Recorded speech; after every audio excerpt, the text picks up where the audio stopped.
Congress might do something quite unusual and demand a Supreme Court justice's wife testify. We're talking about Ginni Thomas, the wife of Clarence Thomas, because she has been busted for something that is absolutely beyond the pale. Text messages she sent to the chief of staff of the president, Mark Meadows, about overturning the 2020 election results. And the access she had appears to draw on her husband's career. So while she has free speech rights, this one does seem to get really close to inside the Supreme Court. Now, the committee is meeting tonight, just within almost an hour from now, and they are also going to discuss whether to request or potentially try to compel her to face Congress over all of this. Top Democrats also calling for Justice Thomas to recuse, to step aside from any cases that now relate to this area where he has an apparent conflict of interest, the January 6th probe.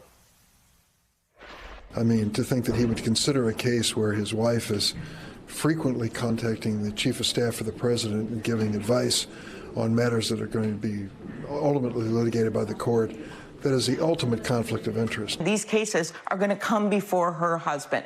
This is a textbook case for removing him, recusing him from these decisions. Even the appearance of impropriety would delegitimize the court. So clearly, Justice Thomas should have recused himself. Meanwhile, in an unrelated development, Justice Thomas returned to the bench after a week in the hospital with some flu-like symptoms. There hasn't been any mention of the controversy at the court. As for Ms. Thomas, NBC has learned of additional messages she sent. These are new, beyond the first tranche we heard about, where she told a Republican congressional aide that the party needed to fight harder for Trump and be, quote, out in the streets. Her Meadows text chain, I should say, the messages she sent to the chief of staff included calling the lawful victory of Biden a great heist and saying we were living through the end of America, the end of liberty, and then her instructing Meadows, make a plan, release the Kraken, save us from the left. Ms. Thomas is embroiled in controversy and accusations of conflicts of interest that she basically has not yet really addressed, putting her husband in this position. It's also the kind of wrongdoing that she has previously accused others of. This, for example, was in 2010.